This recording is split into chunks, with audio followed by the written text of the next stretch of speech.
బ్రహ్మచర్యం అనేది ఒక తాంత్రిక్ ప్రాక్టీస్ అని చెప్పి మీలో ఎంతమందికి తెలుసు? కింద కమెంట్ చేయండి. ఈరోజు వీడియోలో మనం తంత్ర గురించి కొన్ని విషయాలు తెలుసుకుందాము. అలాగే బ్రహ్మచర్యంలో మనల్ని మనం అవేకిన్ చేసుకోవచ్చో కూడా తెలుసుకుందాము.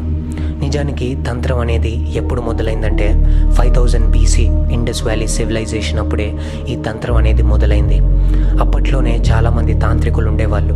చాలా కఠినమైన ప్రాక్టీసెస్ చేసేవాళ్ళు. ఫిజికల్ లెవెల్లో, మెంటల్ లెవెల్లో, స్పిరిచువల్ లెవెల్లో చాలా కఠినమైన ప్రాక్టీసెస్ అండ్ డిసిప్లిన్స్ ఉండేవి. వాటన్నిటిని పాటించి మోక్షాన్ని పొందుకోవాలనే వీళ్ళ గోల్. మనం కూడా ఈ సెక్షువల్ ఎనర్జీని మనం స్టోర్ చేసుకోవడం ద్వారా మన బాడీలో ప్రతి చక్రాన్ని యాక్టివేట్ చేయడం, అలాగే మన కుండలిని అవేకెన్ చేయడం. అది ఎలా జరుగుతుందంటే మనము ఈ ఎనర్జీని పైనికి తీసుకువెళ్ళడం, అంటే మన మెదడు వరకు ఈ ఎనర్జీని తీసుకువెళ్ళడం. అలా తీసుకువెళ్తూ ఉంటే ప్రతి చక్ర అనేది యాక్టివేట్ అవుతుంది. ఫిజికల్ లెవెల్లో చాలా విషయాలు అనేవి క్లియర్ అవుతాయి. సైకిక్ పవర్స్ అనేవి మనం హ్యాండిల్ చేయగలుగుతాము. తాంత్రికులు ఏం బిలీవ్ చేసేవాళ్ళంటే ఈ సెక్షువల్ ఎనర్జీ అనేది ఒక వైటల్ ఎనర్జీ, అంటే ఓజస్ శక్తి అని చెప్పి వాళ్ళు బిలీవ్ చేసేవాళ్ళు అనమాట. ఇది మన స్పిరిచువల్ గ్రోత్కి చాలా హెల్ప్ అవుతుంది అని చెప్పి వాళ్ళు నమ్మేవాళ్ళు. మెన్ రిటెన్షన్ని తంత్రాలో ఏమని పిలుస్తారంటే వీర్య బంధనం. ఇలా బంధించడం ద్వారా మన స్పిరిచువల్ ఎనర్జీ అనేది ఇంక్రీజ్ అవుతుంది. మన మెంటల్ క్లారిటీ అండ్ వైటాలిటీ అనేది ఇంప్రూవ్ అవుతుంది. ఫిజికల్గా స్ట్రెంగ్త్ అనేది బిల్డ్ అవుతుంది. దేవుడితో చాలా డీపర్ కనెక్షన్ అనేది మనం ఏర్పరచుకోగలం. చాలామంది తాంత్రిక సాధువులు ఈ సీమెన్ రిటెన్షన్ చేస్తూ వాళ్ళ జీవితంలో మోక్షాన్ని పొందుకున్నారు. సీమెన్ రిటెన్షన్కి సంబంధించిన చాలా తాంత్రిక్ టెక్స్ట్ అనేవి మనకున్నాయి. ఫస్ట్ది విజ్ఞాన భైరవ తంత్రం. ఇంటర్ కోర్స్ చేసేటప్పుడు లేదా మాస్టర్బేషన్ చేసేటప్పుడు వీర్యాన్ని బయటపడనీయకుండా, అంటే క్లైమాక్స్ వరకు తీసుకెళ్ళి దాన్ని హోల్డ్ చేసి డీప్గా బ్రీత్ తీసుకొని హెడ్ వరకు ఆ ఎనర్జీని పంపించడం. ఇలా చేస్తే సెక్షువల్ ఎనర్జీ అనేది చాలా ఎక్కువ శాతంలో మన బ్రెయిన్కి రీచ్ అవుతుంది అని చెప్పి తాంత్రిక్స్ బిలీవ్ చేసేవాళ్ళు. అలాగే బాడీలో ఒక్కొక్క పార్ట్ని టైట్ చేస్తూ మళ్ళీ లూజ్ చేయడం. అలా చేయడం ద్వారా మన బాడీ కంప్లీట్గా రిలాక్స్ అయిపోతుంది. అలా రిలాక్స్డ్గా ఉంటే మన ఎనర్జీ అనేది చాలా బాగా ఫ్లో అవుతుంది అని చెప్పి కూడా వాళ్ళు నమ్మేవాళ్ళు అనమాట. ఇంకొక టెక్స్ట్ కౌలతంత్రం. అంటే మనలో ఉన్న డార్క్ ఎనర్జీని, అంటే డార్క్ ఫెమినైన్ ఎనర్జీని పూజించడము.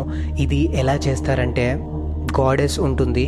సో తనకి 5 మకరాస్, అంటే మాంసము, మత్స్యము, ముద్ర, మైథునము, మదిర, ఈ 5 మకరములతో ఫీమేల్ ఎనర్జీని పూజించడం అన్నమాట. దీంట్లో కొన్ని చెప్పడానికి చాలా విచిత్రంగా ఉంటాయి. అంటే మనలో ఉన్న డార్క్నెస్ని, డీప్ సెల్ఫ్ని మనం ఎక్స్ప్లోర్ చేయడము, ఫెమినైన్ ఎనర్జీని కంప్లీట్గా మనం దాన్ని ఎంబ్రేస్ చేసుకోవడం లాంటిదన్నమాట. ఇలా చేయడం ద్వారా ఏమవుతుంది అని అంటే డార్కెస్ట్ సెల్ఫ్ని కూడా మనం రియలైజ్ అయ్యి దాన్ని నరిష్ చేసిన వాళ్ళం అవుతాము. ఈ పూజలన్నీ ఏంటి అని అంటే ఇవి కామాఖ్య టెంపుల్లో చేస్తారు అని చెప్పి మనందరికీ కొంచెం తెలుసు. బేసిక్గా అక్కడ చేసేది ఇదే కౌలతంత్రము. ఒక టెక్స్ట్ వచ్చేసి మహాకాల తంత్ర సంహిత. చాలా డీప్ బ్రీతింగ్ టెక్నిక్స్ ఉంటాయి. మన సెల్ఫ్ లో బ్రీతింగ్ ప్యాటర్న్స్ ద్వారా ఫెమినైన్ ఎనర్జీని, మాస్కులైన్ ఎనర్జీని కంబైన్ చేస్తూ మనం చాలా లేయర్స్ ఆఫ్ సోల్ ని మనం అవేకెన్ చేసిన వాళ్ళం అవుతాం అన్నమాట. 5 లేయర్స్ ఆఫ్ సోల్: అన్నమయ, ప్రాణమయ, మనోమయ, విజ్ఞానమయ, ఆనందమయ. ఈ సోల్ యొక్క లేయర్స్ అన్నమాట. ఈ లేయర్స్ అన్నిటినీ యాక్టివేట్ చేసిన వాళ్ళం అవుతాము విత్ డీప్ బ్రీతింగ్ టెక్నిక్స్. ఒక టెక్స్ట్ వచ్చేసి హఠయోగా. బేసిక్గా ఇది యోగా అన్నమాట. అంటే డీప్ బ్రీతింగ్ టెక్నిక్స్ దీంట్లో కూడా ఉంటాయి. అంటే మన బ్రీత్ని గట్టిగా హోల్డ్ చేయడము, మళ్ళీ రిలీజ్ చేయడము, అండ్ అలాగే చాలా గెస్చర్స్ పెట్టడము, అండ్ కొన్ని ఇలాంటివి ఉంటాయి అన్నమాట. అంటే ముద్రాస్ ఉంటాయి. సో అవి పెట్టడము, కొన్ని గెస్చర్స్ చేయడము, అండ్ కొన్ని పోస్చర్స్ అండ్ పోజెస్ చేయడము, ఇవి కూడా ఉంటాయి అన్నమాట. ఇది ఎందుకు చేస్తారు అని అంటే మన బాడీలో ఉన్న ఎనర్జీని ఫ్లో చేయడానికి రకరకాల బ్రీతింగ్ టెక్నిక్స్ వాడి, రకరకాల అంటే ఫిజికల్గా మూమెంట్స్ని వాడి చేస్తారన్నమాట. దీన్ని హఠయోగా అంటారనమాట. మన బాడీని ఒక పీక్ స్టేజ్కి తీసుకెళ్ళి, అంటే నియర్ డెత్ ఎక్స్పీరియన్సెస్ వరకు తీసుకెళ్ళి, అంటే హోల్డ్ అలా చేసి దాన్ని రిలీజ్ చేయడం అనమాట.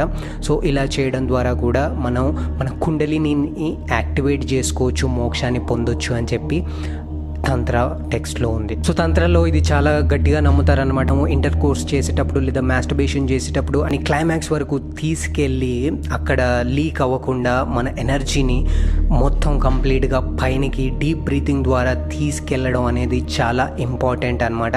కేగల్ ఎక్సర్సైజెస్ కూడా చాలా యూజ్ అవుతాయి మన ఎనర్జీని పైకి పంపించడానికి, ఆ ఫ్లోని కరెక్ట్గా ఉంచడానికి. బ్రహ్మచర్యం అనేది మనం ఎందుకు చేయాలి అని అంటే మన మెంటల్ క్లారిటీ అనేది పొందడానికి, ఫిజికల్గా హెల్తీగా ఉండడానికి, కాన్షియస్నెస్లో ఉండడానికి, అవేకన్ అవ్వడానికి, మోక్షాన్ని పొందడానికి. దీనికోసం మనం సీమన్ రిటెన్షన్ ఖచ్చితంగా చేయాలి.